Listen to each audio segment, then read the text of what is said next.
These are not quite unprecedented times, but they sure aren't normal times these days. And so we've lived through other experiences like these with the likes of SARS and other outbreaks, but this is our most recent one. It's happened very quickly, and it's evolving very quickly. I think we were having a short conversation before this call. Raise of hands for those of you who this Tuesday feels, or this week feels like last week. Not for me. So,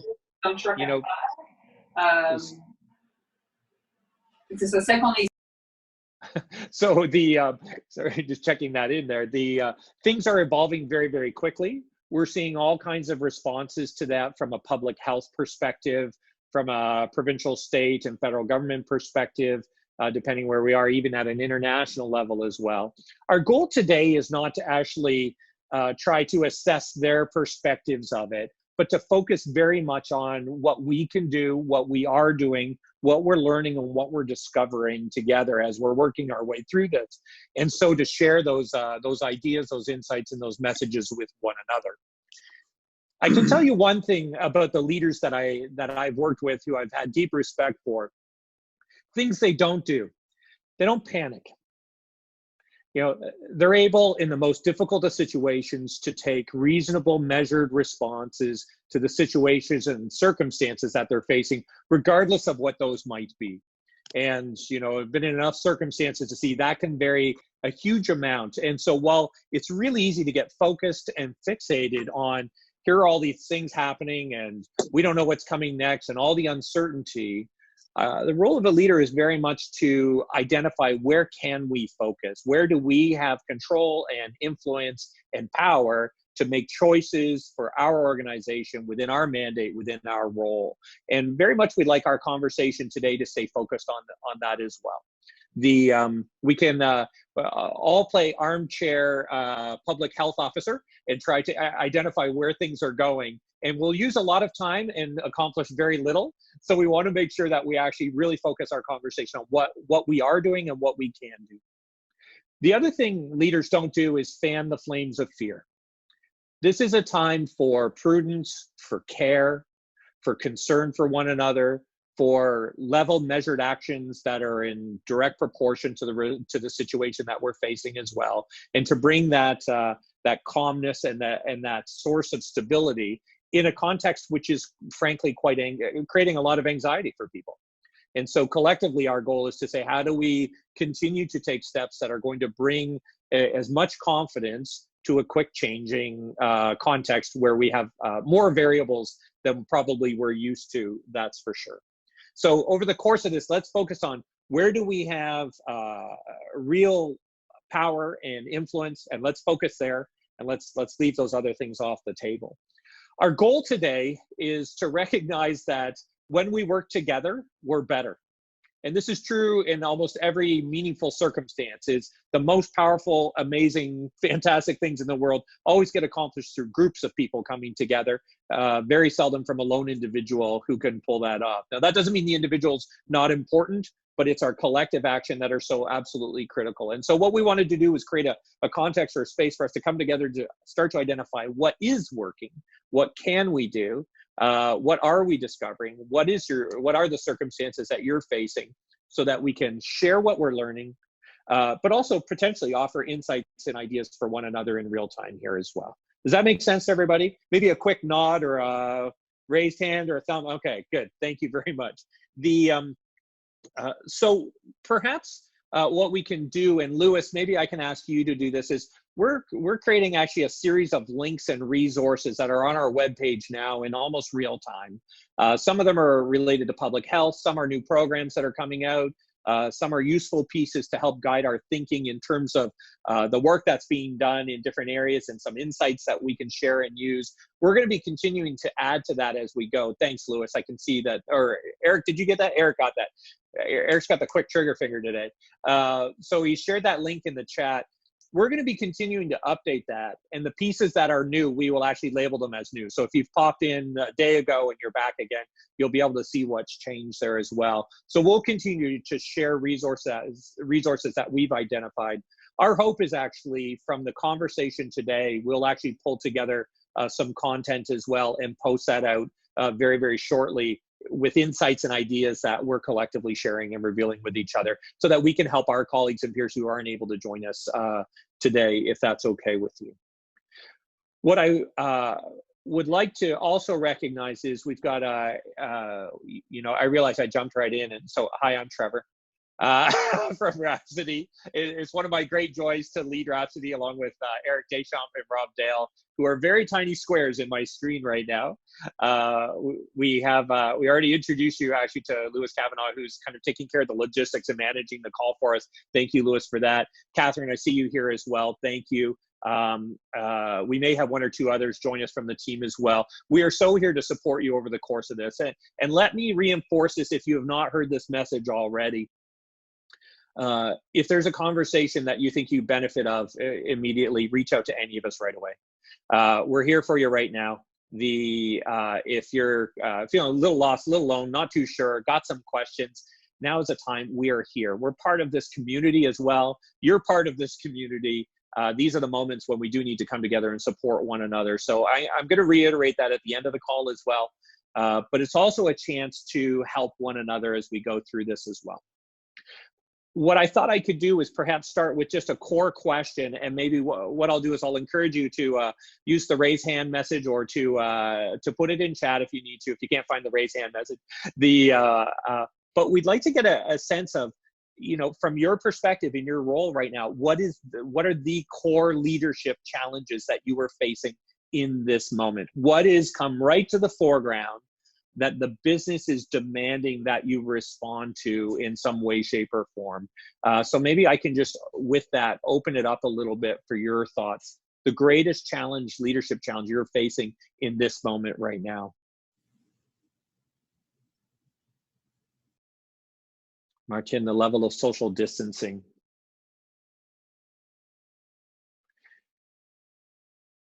Events being postponed. Balancing client needs with employee safety measures. Yeah. Okay, we're going to touch into these in a couple of minutes. Revenue due to events being canceled. Absolutely. Absolutely. Touches cash flow, right? Anything public facing right now. Financial forecasting. Yeah. Mental health of employees. Balancing the needs of family and work. That connection with staff. Second, that balancing client needs. Yeah. Layoff or not layoff. Okay, I'll just give you a few more seconds here to add to this.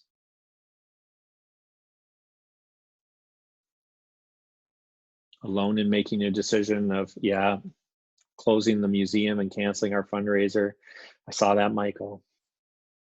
Going to drown my kids. Luke. Nice to see you. I miss your sense of humor, Luke.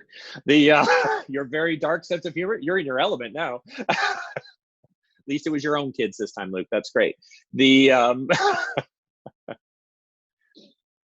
So I see a few themes there. Liam, team is concerned about what this means for them. Yeah, the core team and the contractors. Mike, to over communicate with people working from home. Okay. So there's a few themes that are coming right to the foreground out of this list, and maybe what I could do is suggest, why don't we touch on these a little bit?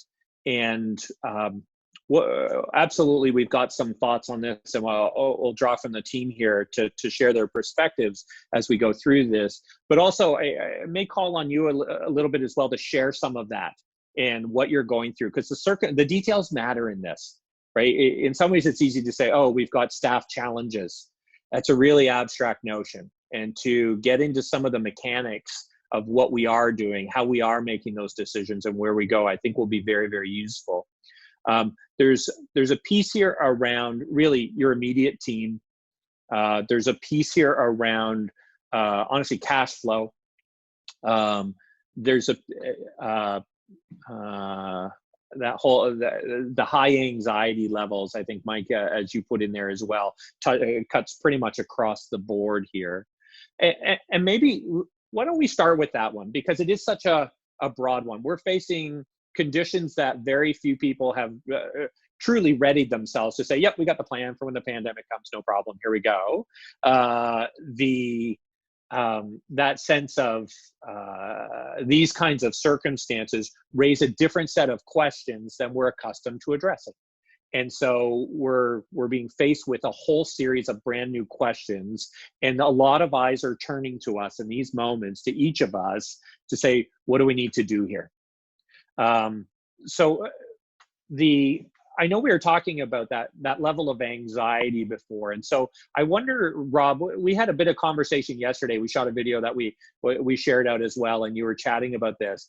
Maybe you can frame that just a little bit. And then what I'd like to do is for anyone who identified with that to say, yeah, this is an issue for us, maybe is to give us a quick summary of how that's showing up in your organization and what you're doing that's helping to address that. So Rob, why don't you dive in there first? Yeah, thank you, Trevor. And again, thank you everyone for so many different comments in here.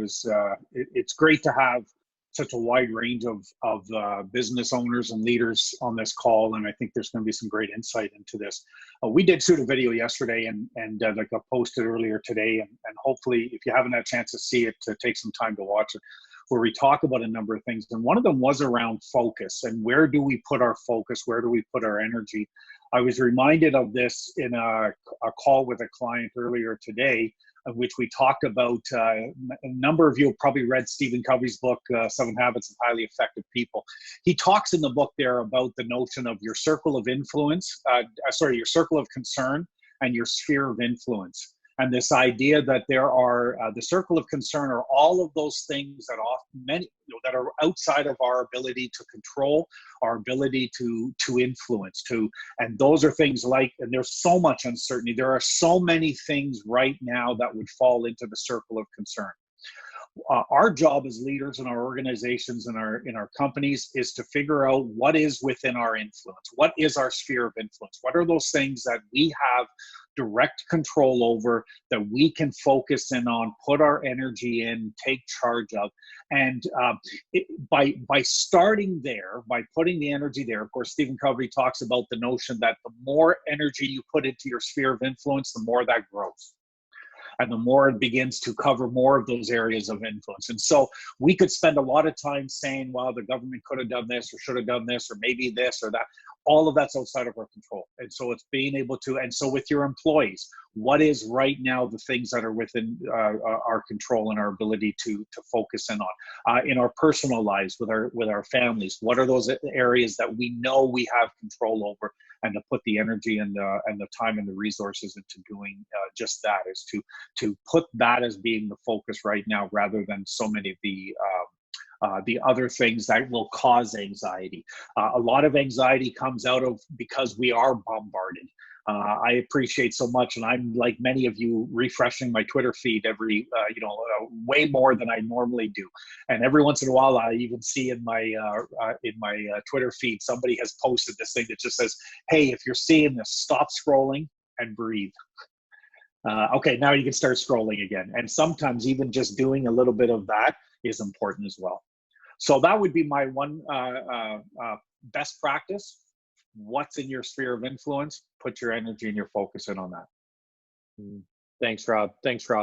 Maybe I can, pose this question for those of you who, as we mentioned, raise the issue of the anxiety across the organization, perhaps with your clients, perhaps with your team. How is that showing up, and what are you doing about it? What have you done that you're finding, saying this has actually helped? This is making a difference.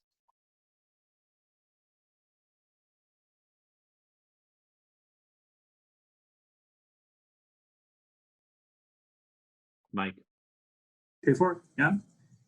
Can you hear me okay? You bet. Yeah, just, in our environment where we're used to seeing, thousands of people go through here a day, the place is looking like an abandoned building right now. And of course, a lot of the staff are working from home. So the ones that are working from home, they're feeling like they're on their own. And the ones that are working here are wondering where everybody else is, sort of thing. But one of the things that's coming up is, hey, are we going to have jobs next week? Are we going to be employed, sort of thing? And the one thing we've set up right away is a daily communique that goes out every day right around lunchtime. We do our coordination with all our VPs by 10 o'clock in the morning, and then we try and get out the communique to all the staff and hit those high points. And it's keeping them informed, that over communicate. And then there's always some positive message in there to say, hey, we're all in this together. Don't worry. We're tackling things. So it's just leave those lines of communication open. And so far that's been well received. It's a great one, Mike. I think the notion of a regular message at a regular time in a context, especially the regular time, I think actually really matters when so much feels in flux, to provide any sources of certainty. And even just to say no news, we're tracking where we were yesterday. We don't have any updates, but we're going to we're still committed to continue to keep you updated, I think is a great mechanism.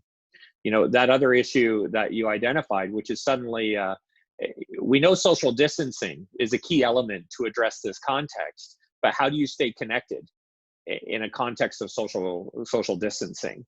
I think is very central. And when we've also interrupted for many people their behaviors around work, which are so central to our identity and stability in our lives, to say, yeah, now do it from here. And they're kind of going, nothing is flowing quite as normally as it does. Wherever we can bring stability, such as you described there, Mike, I think is a great suggestion. And just to follow on, if I can, it was an odd thing that came up yesterday, and that was that somebody here at work saw somebody else heading for home, and they made the comment of, hey, you're abandoning us. And maybe it was in jest or anything, but it was really taken the wrong way by the individual. And that, we would just communicate today that, hey, you have to be careful with these comments, because, dedicated people never want to be leaving the workplace, sort of thing. They'd rather be at work and doing their job, but they're following instructions, and they're pretty firm instructions by our CEO on down, sort of thing. So just being careful with some of those messages and stuff is important as well. So. Right. You said it's almost impossible to over communicate in these situations in terms of frequency, but it's certainly possible to mess up the messaging.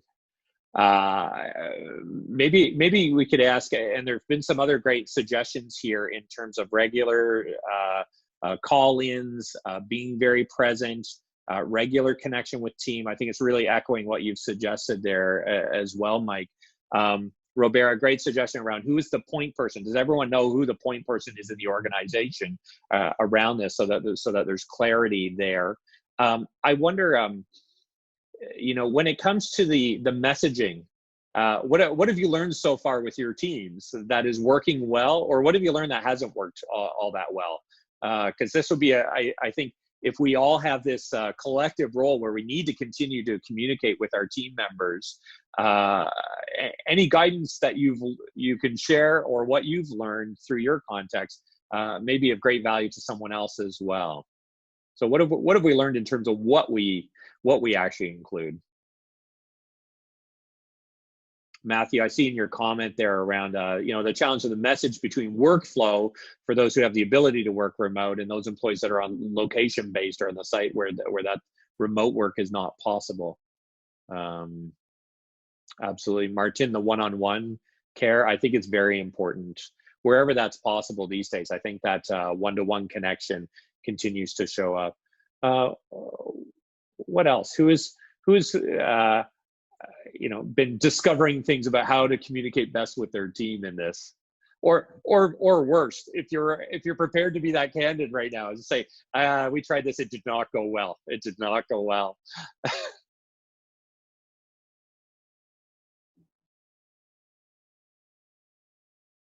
All right, nothing specific there just yet. Okay, well, let's make it a little bit more specific. How are you going about managing, some of the questions around what does the future look like for my employment, about whether I will be employed or not? There are cases where we don't know what the future will hold and the impact that will have. Of course, many people are saying, do I still have a job or not? We know government programs, federal government has, done things like waive the EI waiting period to say, you don't have to wait for it. If you fall into that situation, we're gonna help with that. but how are you having those conversations? Or maybe let me ask this question. Put your hand up just with a quick show of hands if we can. Who is having those conversations with their teams? Okay, so just a couple so far. For those who are not, I'd like to chat with those who are not for a minute. Why not yet? What's stopping that conversation so far for you?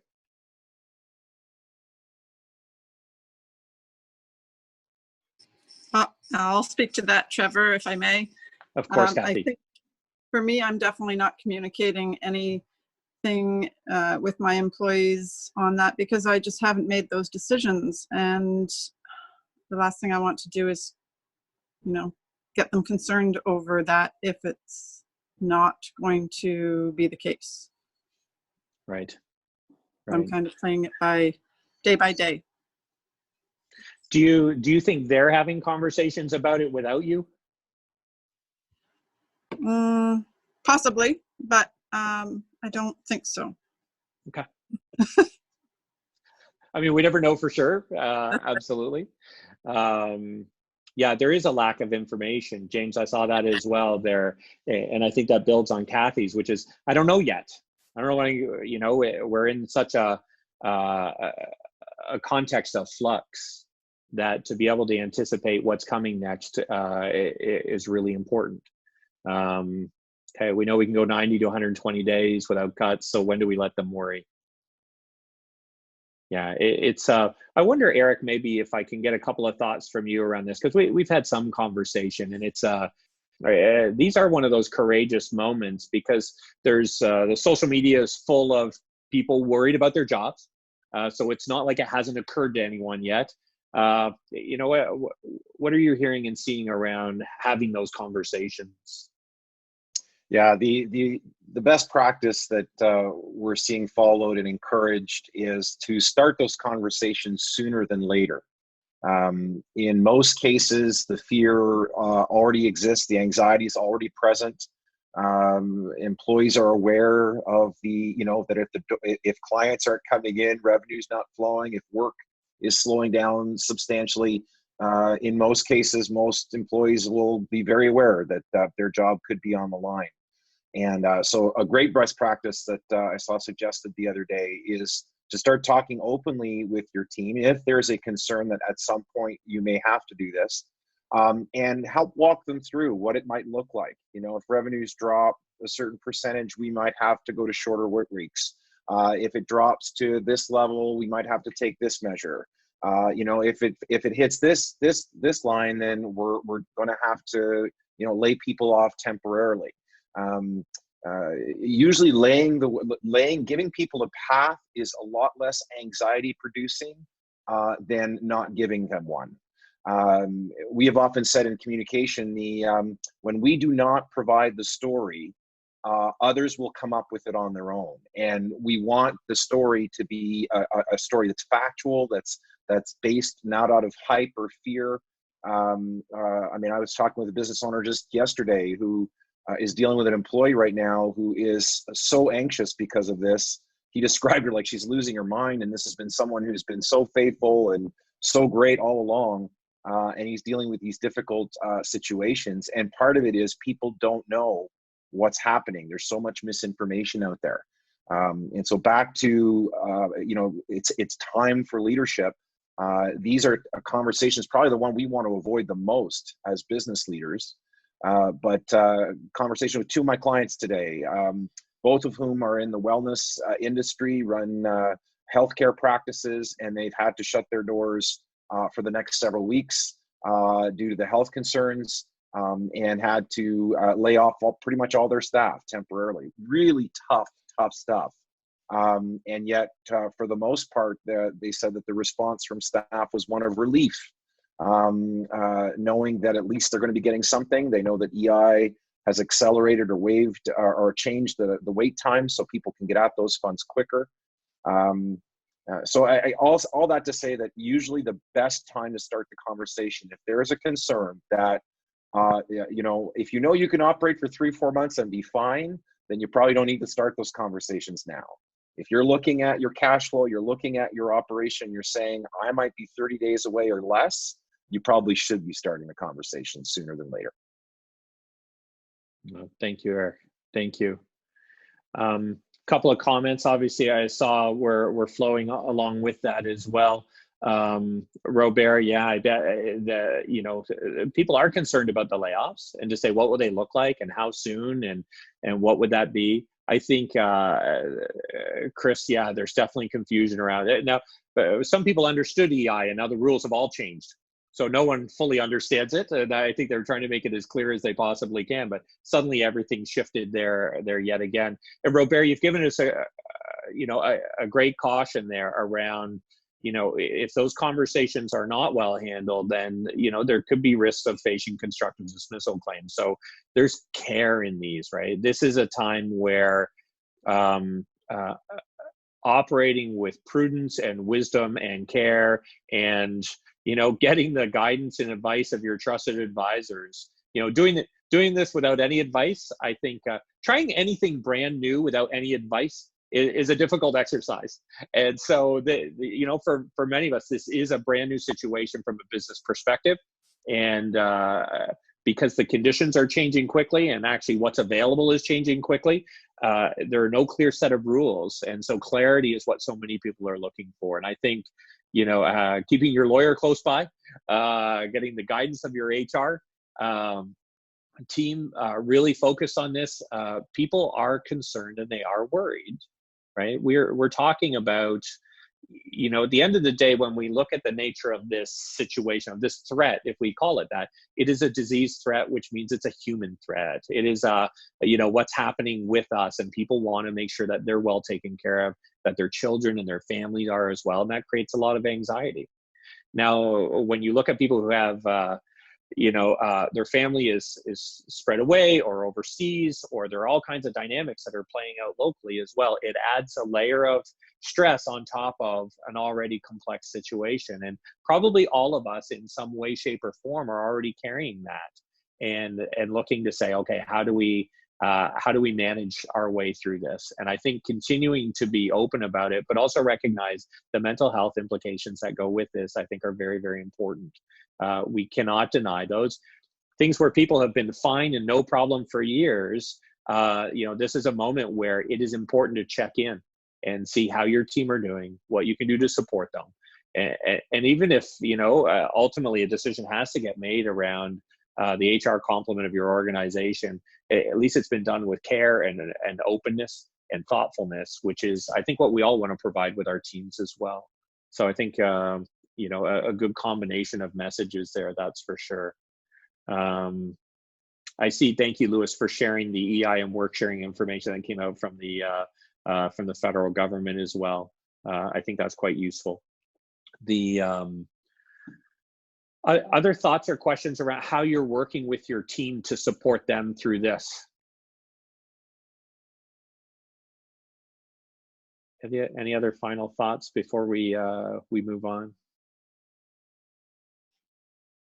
So the facilitator in me is supposed to count to 4 in my head to create enough space for you to respond. It kills me because I don't like to count to 4. It always seems like too long. I'm going to move on. So next topic then, one of the things we obviously also have to address is how we're communicating with our clients as well. And so what are you learning about that? Other than everyone probably got an email on Friday from every mailing list that they've ever been on saying we're about to work remotely or we're shut down for a period of time. Put your hand up if you got that, of those I can see. Yeah, I lost count of how many I got after a period of time.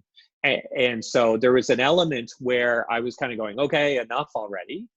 But there was another part saying this is essential. We need to understand, and our clients need to understand what's going on with our organization and our operations so that they can, again, have certainty about what to expect or what not to expect. In the course of sending out those messages, I'd love to hear what the response has been for those of you who have sent those out. How have your clients or your stakeholders responded to those messages once they've gone out?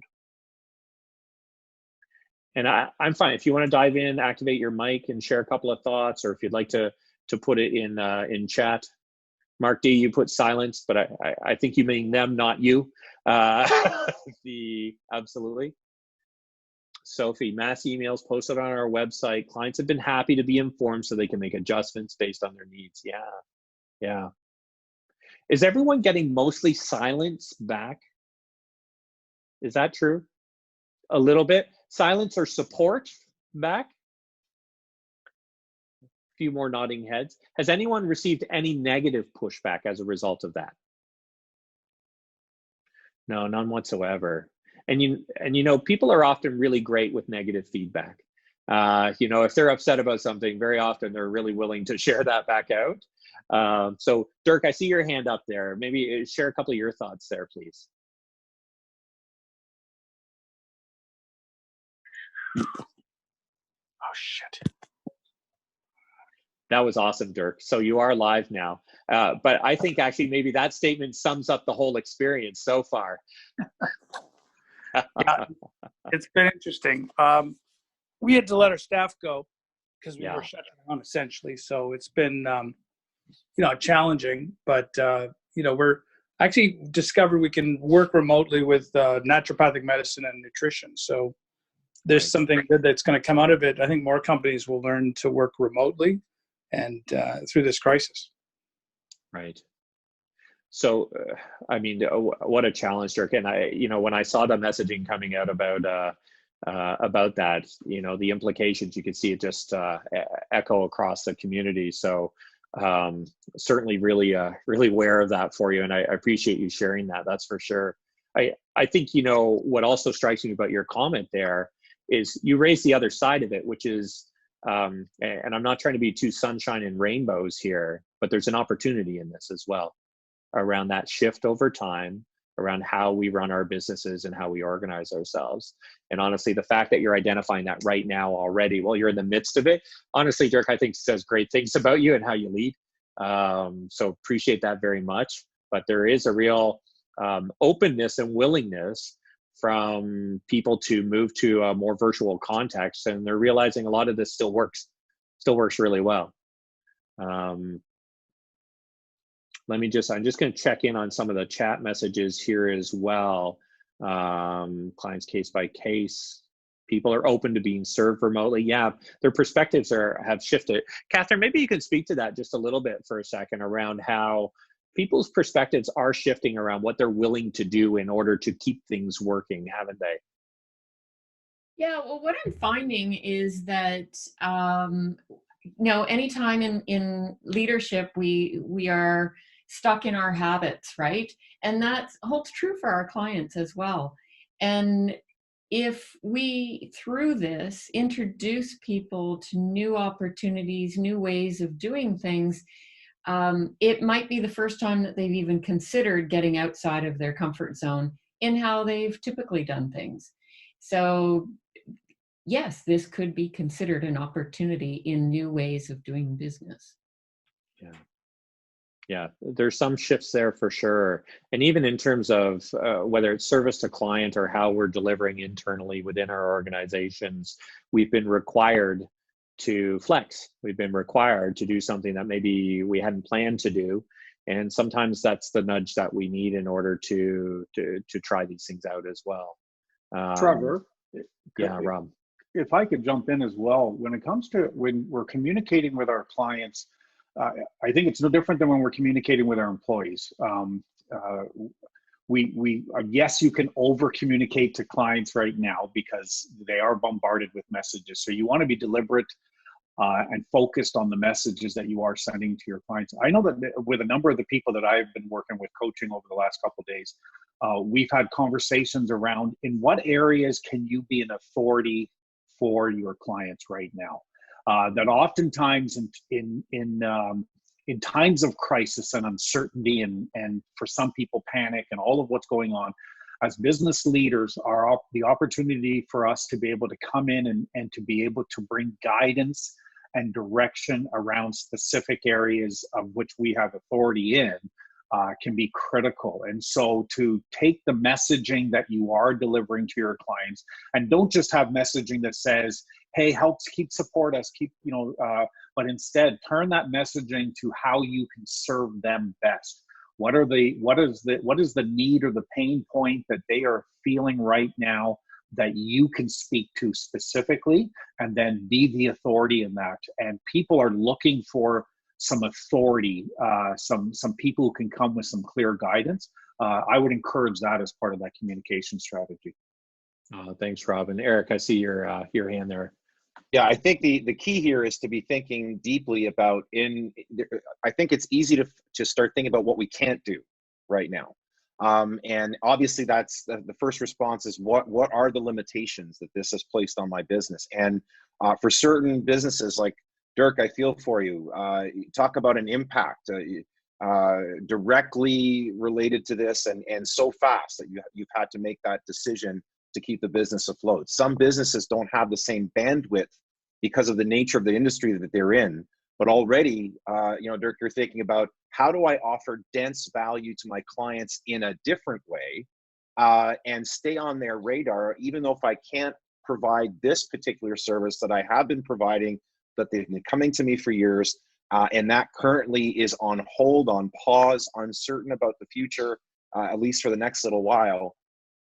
How can I offer dense value in a different way? What's another service, to your point, Rob, that I can provide that they'll want to keep me around? My clients will want to keep me around because I'm bringing such value to the table.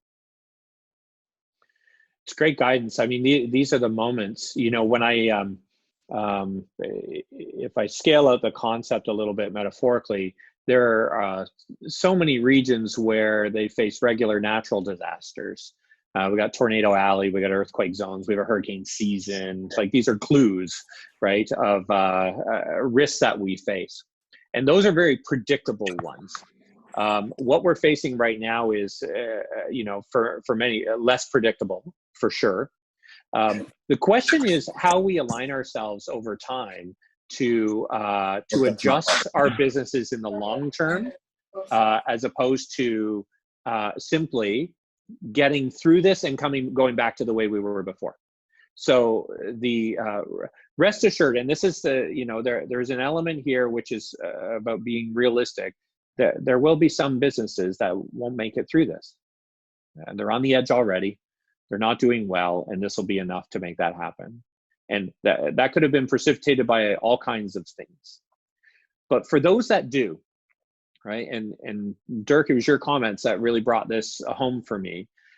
For those that do and say, maybe we need to look and say, how do we continue to diversify so that we have more flexibility? So if one line of business goes down, we have others to continue to support us. That's a very reasonable, smart, strategic, long-term perspective that you can bring to this that strengthens the business in the long term. It's fascinating that in those regions that I mentioned before, where there's tornadoes, hurricanes, earthquakes, there is a very short half-life afterwards where people are willing to change their behavior.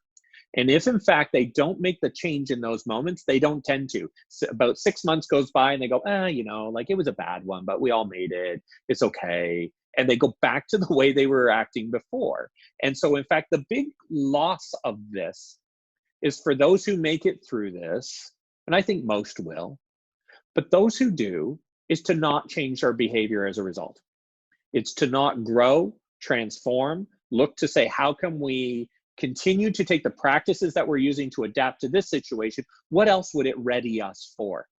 How else would it help us to manage our cash flow, our cost structure, our org structure, our operations, all of those pieces? Like, this is that moment.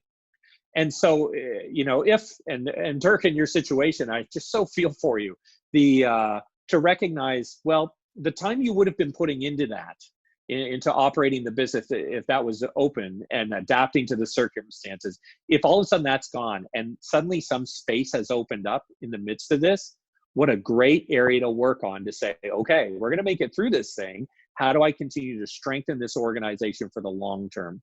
And, that is where, again, there is opportunity in this. There is a moment, and what's so striking is how few business leaders take advantage of those moments when they actually happen. And it's the same reason people keep moving into floodplains, because they go, well, it was bad then, but it'll be fine next year. It's that short half-life. And I think to hang on to this, say, how do we continue to adapt and grow over time? Okay.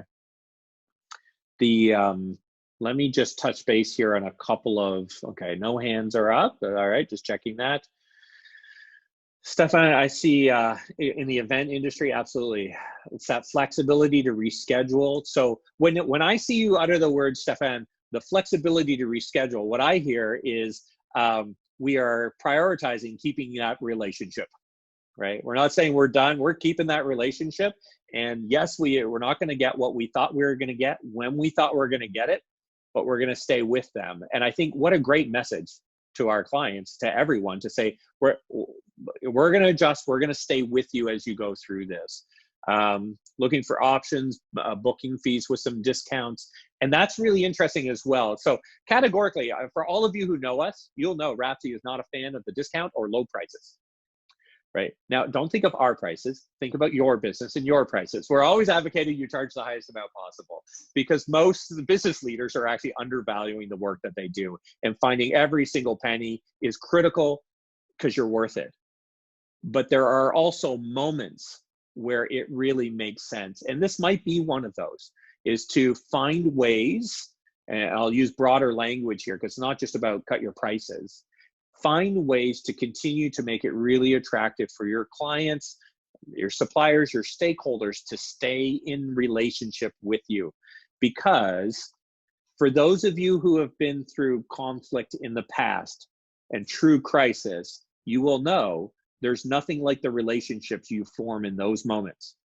And so for your clients, your team, your staff, your community, to be with them and for them to know you were part of getting through that very difficult time, this is that moment.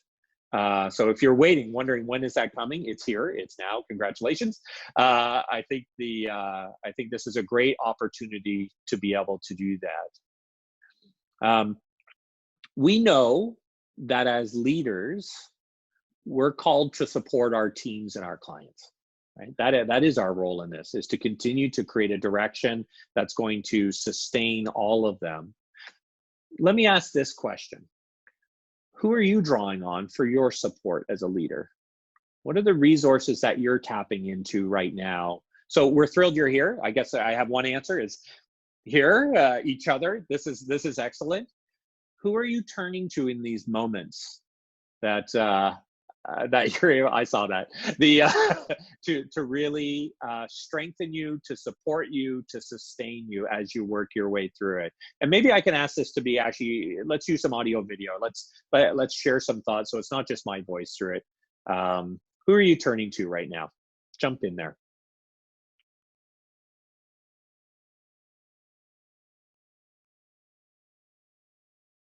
Matthew, your executive group. Yeah. Don't be afraid to unmute. I'm also happy to gently call on a few of you.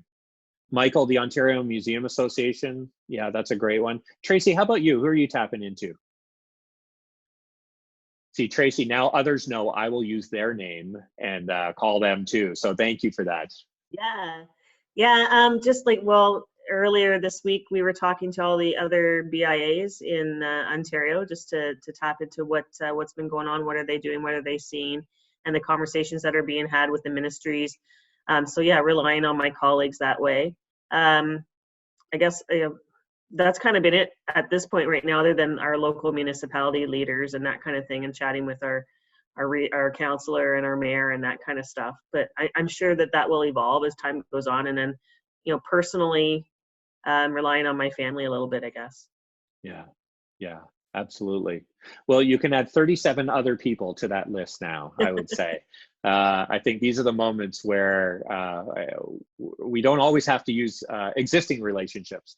We can use new ones too, if they get us, right? I've got really great ideas. I've been jotting down a bunch of things that I want to include in communications that we're sending out to our businesses. So really, really good insights from everybody today.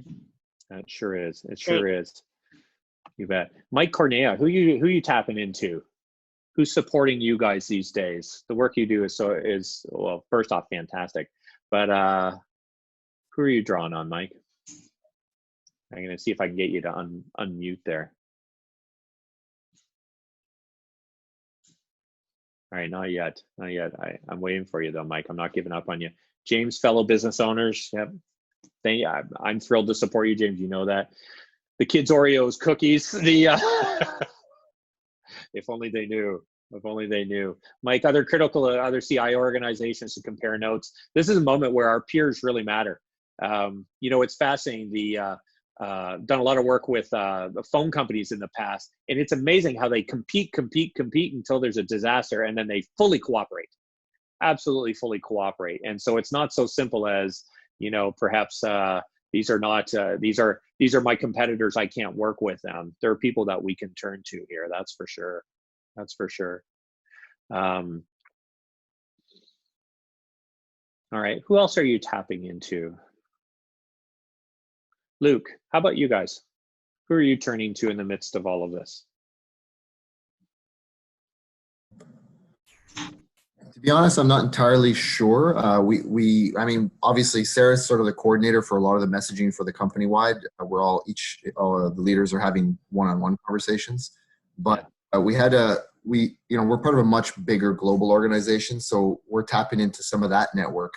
I guess Sarah's boss, our leader's leader, is tapped into Asia, for example. So he was giving us some really good insights regarding the impact on the business from an Asian perspective, and how in fact it hasn't impacted their business. They were able to do things. As one person I saw noted, a lot of organizations are more willing now to work remotely to support that. In our case, because we work with data, there's actually more interest in using data, especially in a healthcare scenario. So that's a very interesting perspective for us. Absolutely. And Courtney, for you too as well, colleagues in other countries, I see that comment as well. I have to believe, Courtney, like, you guys are more ready than anybody. So Courtney works at the Diefenbunker. So ready for it all. I hope you've got the keys.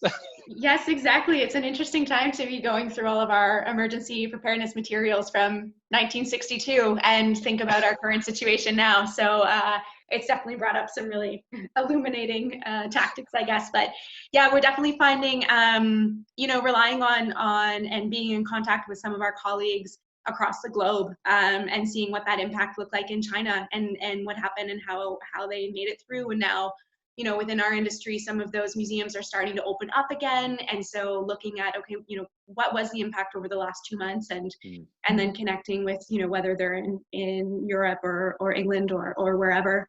That's been helpful, to draw on those comparisons and think about what we can do now, and what we can potentially brace for in the future. Yeah. Well, and what a great idea is for us to be very open to how broadly we look for insight and ideas right now. Our implementation needs to be very local, but the ideas, are so broadly spread. I think we'd be remiss not to capitalize on that, for sure. I see Mike is asking if you got any vacancies there, Courtney, but it also looks like you're not there. So for some reason, you didn't seem to make the cut to get into the bunker. I don't know what happened there. I won't ask. Let me just say, we've got a little over 5 minutes left. And what I'd like to do is a couple of things.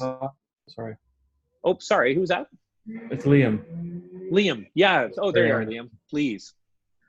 So just a couple different categories. One would just be friends, fellow business owners. We've been chatting a lot about various strategies and kind of just listening to each other. And one thing that I've been doing sort of dovetailed into this, I have been trying to reach out to other creative shops, marketing, design agencies, advertising agencies in the city, just to sort of compare notes. And it sort of evolved into a lot of conversations around how they're handling this. I've probably had 3 already. I'm going to have a few more throughout the rest of this week. Agencies of various sizes, 30, 40 people, 12 people, just hearing about their various challenges. So I think, I know in our industry, there's a lot of, just outside of this problem, there's always like this dynamic of having too much work and not enough resources, or too many resources and not enough work. And then you add this sort of into the mix. And so I think we're all just sort of, what doesn't really matter the size of the agency at this point, given the situation. There's a lot that we can learn from each other and even support each other from a business standpoint with resources and individuals. So I've gone through a list. It's called Co-opetition, and there's about 34 agency leaders on there that I've been initiating conversations with. So I'd be happy to share any insights that that come out of that in a more detailed way with the group.